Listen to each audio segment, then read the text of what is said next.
pessoal, boa tarde. Primeira vez que eu estou ensinando filosofia, está sendo bem legal. Parabenizar o pessoal que já apresentou ontem, o pessoal de hoje, o pessoal que ainda vai se apresentar. Bom, o tema do meu trabalho é a questão do que o livro é, do Admirável Mundo Novo, a partir de uma leitura do texto da questão da técnica do Heidegger, onde eu me apropriei do termo disponibilidade, descanso, do ente.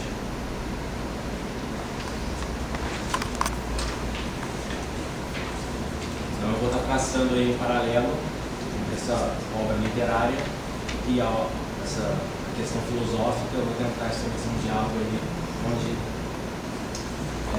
esses dois elementos aí têm um contato. Ao realizarmos uma leitura acerca do texto A Questão da Técnica de Heidegger, podemos encontrar diversas questões levantadas pelo autor acerca da compreensão do ser e dos entes. Um ponto levantado no texto é o conceito de disponibilidade do ente, isto é, uma outra forma possível de se abarcar, compreender esse mundo. De acordo com o texto, disponibilidade, este desenvolvimento, se dá como exploração, revelando a partir de si mesmo novas maneiras de se desenvolver. Mas será que uma descrição e discussão desse fenômeno da disponibilidade somente podem ser efetivadas no texto exclusivamente filosófico? Achamos que não. Será que fatores externos a nós modifiquem a maneira como o ente se revela para o homem, isso é, a maneira como compreendemos? Embora esse texto possa ser analisado por indivíduos especializados em outras áreas, a questão da técnica, fica evidente que, devido ao rigor de seu conteúdo, trata-se de algo dirigido para um público mais específico. Poderíamos, então, traçar um paralelo referente à disponibilidade do ente proposto no texto de Heidegger e sua exteriorização numa obra literária? Ao que parece, isso é possível.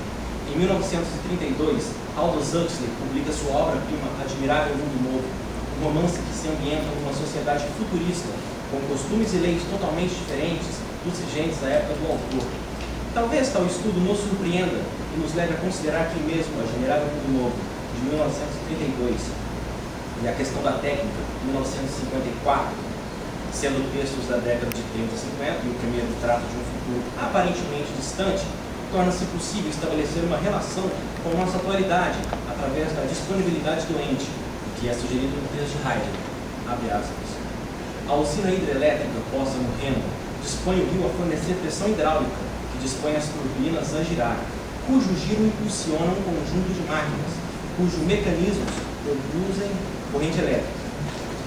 As centrais de transmissão em sua rede dispõem a fornecer corrente. Nessa sucessão integrada de disposições de energia elétrica, o próprio rio Reno aparece como um dispositivo. A usina hidrelétrica não está instalada no Reno, como a velha ponte de madeira que durante séculos ligava uma margem à outra. A situação se inverteu. Agora é o rio que está instalado na usina. Fecha aspas. Há aqui um desenvolvimento do ente, uma nova perspectiva de abarcá-lo e aplicar-lhe um sentido, um significado. O rio que antes era parte de uma paisagem que poderia, por exemplo, inspirar alguém a pintar um quadro deste, agora é o rio que move turbinas, é o rio que está na hidrelétrica. Heidegger questiona essa disponibilidade tratando da técnica. Abre aspas. Pode-se objetar e dizer que ela vale para o pensamento grego e, no melhor dos casos, pode servir para a técnica artesanal, mas não alcança a técnica moderna, caracterizada pela máquina e aparelhagens. Parece que o autor brinca aqui, como se ele estivesse propondo, né? Será que essa técnica vale também para a ciência, para a tecnologia atual? Ao partirmos para os horizontes da literatura, notaremos na obra de Huxley toda uma transmutação de valores morais e sociais que se deram através da repetição e do condicionamento. A cultura deste novo mundo valoriza a produção de bens industrializados e seu consumo. Todos os indivíduos são condicionados de forma a amarem sua servidão, seu papel a ser desenvolvido na sociedade. Existem diversos meios para os levarem a isso, como os exercícios hipnopédicos, método de ensino em que repetem frases em caixas de som, enquanto o indivíduo dorme. O processo de condicionamento mais famoso é o processo Bokanovski, que consiste em submeter os óvulos fecundados em temperaturas distintas, assim como outros diversos fatores que futuramente propiciarão uma predisposição dos indivíduos para uma finalidade social, facilitando assim a divisão da sociedade em castas. Há também uma droga distribuída pelo governo, denominada soma. Sob seu efeito, o indivíduo passa a ter sua capacidade de ter emoções quase que destruída. Não há aqui nada mais que satisfação e euforia. Solidão ou insatisfação não existem mais, pois caso comecem a surgir tais sentimentos, há a soma para impedir esse avanço. Mas o novo mundo não é perfeito. Há também uma outra sociedade paralela a esse mundo, formada por indivíduos chamados de selvagens. São pessoas com hábitos totalmente inversos aos pregados no novo mundo. Os selvagens possuem crença em deuses, envelhecem, buscam reformar o velho para reutilização. Já os civilizados, membros do novo mundo, não têm ideia do que seria Deus, pois não é algo que lhes é ensinado, assim como seria inimaginável reutilizar algo que fosse considerado velho, pois o que os exercícios enciclopédicos ensinam é que se deve descartar o velho e comprar o novo. Não há razão aparente para consertar o que está estragado, não há motivo para fazer manutenções, pois, de acordo com o que foi ensinado, desde que estes nasceram, é que se algo está velho, perde toda e qualquer utilidade. Comprar algo novo é o correto. Há algo realmente curioso na relação dos personagens dessa obra com os livros. Vejamos como ocorrem essas relações. No Novo Mundo, há um modo de condicionamento que leva as pessoas a terem um ódio instintivo aos livros. E esse método ocorre da seguinte maneira: eles colocam bebês em uma sala bem iluminada, eles colocam livros com desenhos coloridos, figuras infantis e vasos com flores pelo chão ao alcance desses bebês. Em seguida, eles baixam uma alavanca e eletrifica todo aquele espaço. E as crianças começam a gritar de dor, começam a ter espasmos, elas ficam com medo daquilo. E esse processo é repetido centenas de vezes. E isso faz com que elas, com o decorrer do tempo, passem a odiar e a ter medo dos livros. Segue um trecho da aula do Huxley. Os gritos das crianças mudaram subitamente de tom. Havia algo de desesperado e quase demente nos urros agudos e espasmódicos que elas então soltaram. Seus pequenos corpos contraíam-se, seus membros agitavam-se em movimentos convulsivos, como que se puxados por fios invisíveis. Elas crescerão com o que os psicólogos chamavam de um ódio instintivo aos livros e às flores. Reflexos inalteravelmente condicionados. Ficaram protegidas contra os livros e a botânica. Em contrapartida, há um outro personagem que reside na sociedade selvagem. Seu nome é John, e sua mãe, Linda, uma mulher que pertenceu ao mundo civilizado, mas devido a um acidente, terminou por viver em mau país, no mundo selvagem.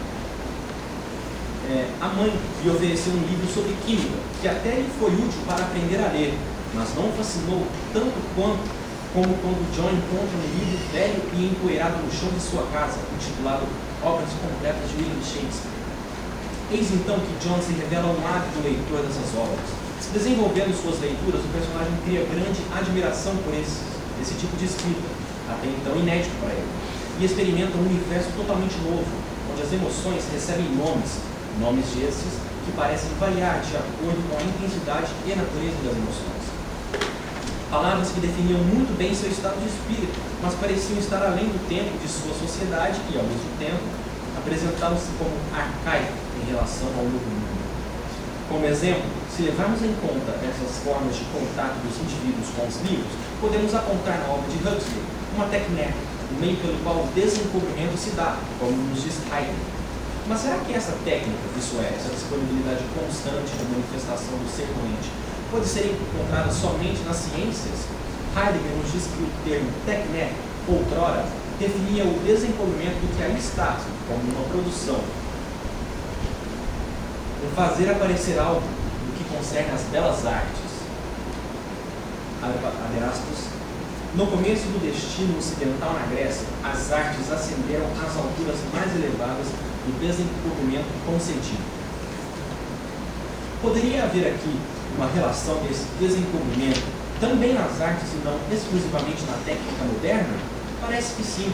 Quando o personagem John tem seu contato com as obras de Shakespeare, ele encontra ali algo que parece revelar mais sobre o ser humano do que os textos científicos que ele lera outrora: amor, ódio, revolta, coisas que até então eram, para ele, de difícil definição, ganhavam ali uma clareza de sentidos e aumentavam sua compreensão das habilidades humanas que evidenciavam quão humano ele era.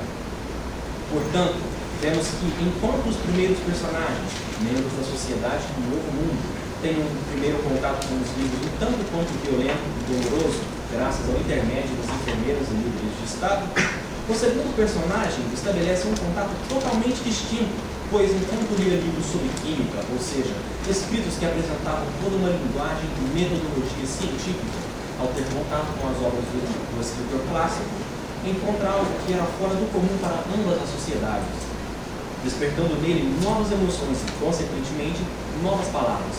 Enquanto as crianças do Novo Mundo descobrem nos livros um mundo violento e doloroso, John, membro da sociedade selvagem, encontra nos livros um novo mundo, uma nova vida. Obrigado.